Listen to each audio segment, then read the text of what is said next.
જાહેર પરીક્ષાઓમાં paper leak અને અન્ય ગેરરીતિઓને રોકવા માટે જાહેર પરીક્ષાઓમાં ગેરરીતિ અટકાવવાના સુધારા વિધેયક 2026ને સંસદે મંજૂરી આપી છે.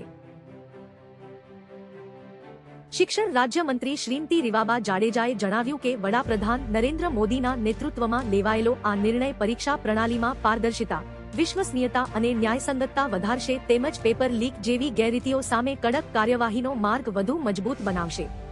દેશભરના લાખો વિદ્યાર્થીઓ માટે મહત્વના સમાચાર. જાહેર પરીક્ષાઓમાં પેપર લીક અને ગેરરીતિઓને રોકવા માટે સંસદે જાહેર પરીક્ષાઓમાં ગેરરીતિ અટકાવવાના સુધારા વિધેયક 2026ને મંજૂરી આપી છે.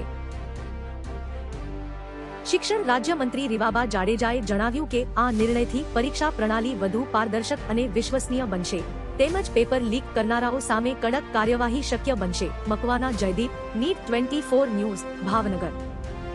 પૂરા સમાચાર જોવા માટે નીટ 24 ન્યૂઝને સબસ્ક્રાઇબ કરો. કરીને તેમના ભવિષ્યને સુરક્ષિત કરવા માટે પરીક્ષાઓમાં પારદર્શિતા, વિશ્વસનીયતા અને યુવાનોના હિતોના રક્ષણ માટે ભારતની સાંસદે જાહેર પરીક્ષાઓ ગેરરીતિ અટકાવ સુધારા વિધેયક એટલે કે public examinations prevention of unfair means amendment bill પસાર કરીને એક ઐતિહાસિક અને ક્રાંતિકારી નિર્ણય લીધો છે. આ કાયદાનો મુખ્ય હેતુ પેપર લીક, નકલ અને પરીક્ષાની ગેરરીતિઓને જડમૂળથી નાબૂદ કરીને દરેક મહેનતુ વિદ્યાર્થીઓને ન્યાય આપવાનો છે.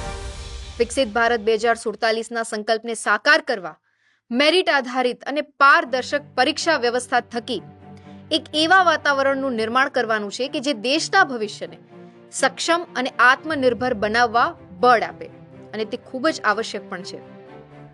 રાષ્ટ્રીય શિક્ષણ નીતિ 2020ના ઉદ્દેશોને અનુરૂપ આ કાયદો શિક્ષણથી લઈને રોજગાર સુધીની સમગ્ર પ્રક્રિયાને વધુ પારદર્શક અને વિશ્વસનીય બનાવે છે. યુપીએસસી, નીટ, જેઈઈ, એસએસસી કે બેન્કિંગ અને રેલવે દ્વારા યોજવામાં આવતી સ્પર્ધાત્મક સહિતની તમામ પરીક્ષાઓને આ કાયદા હેઠળ આવરી લેવામાં આવી છે. હવે પરીક્ષામાં ગેરનીતિ કરનારને 5 થી 10 વર્ષની જેલ અને 50 લાખ સુધીનો દંડ થશે. જો કોઈ પરીક્ષા એજન્સી અથવા સર્વિસ પ્રોવાઇડર ગેરરીતિમાં સંડોવાશે તો 5 કરોડ રૂપિયા સુધીનો દંડ અને 8 વર્ષ સુધી પ્રતિબંધ લાગશે. સંગઠિત રીતે પ્રશ્નપત્ર લીક કરનાર પરીક્ષા માફિયાઓ સામે 7 થી 10 વર્ષની જેલ અને 10 કરોડ રૂપિયા સુધીના દંડની જોગવાઈ પણ આ બિલમાં કરવામાં આવી છે.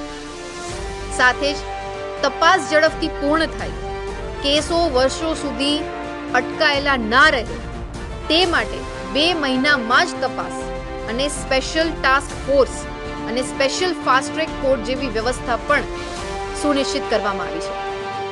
અને સૌથી મહત્વની અને રાહતની વાત તો એ છે કે આપણા નિર્દોષ વિદ્યાર્થીઓ અને વાલીઓએ આ કાયદાથી સહેજ પણ ડરવાની જરૂર નથી.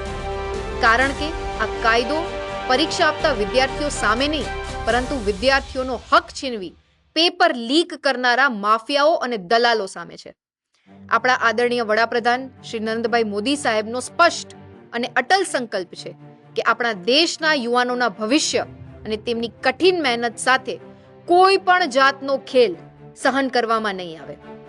આવો આપણે સૌ સાથે મળીને આદરણીય વડાપ્રધાન શ્રી નરેન્દ્રભાઈ મોદી સાહેબના પારદર્શક, સુરક્ષિત અને ભયમુક્ત પરીક્ષાના આ મહાઅભિયાનને સંપૂર્ણ સમર્થન આપીએ અને વિકસિત ગુજરાતથી વિકસિત ભારતની પરિકલ્પનામાં આપણો સહયોગ આપીએ. નમસ્કાર.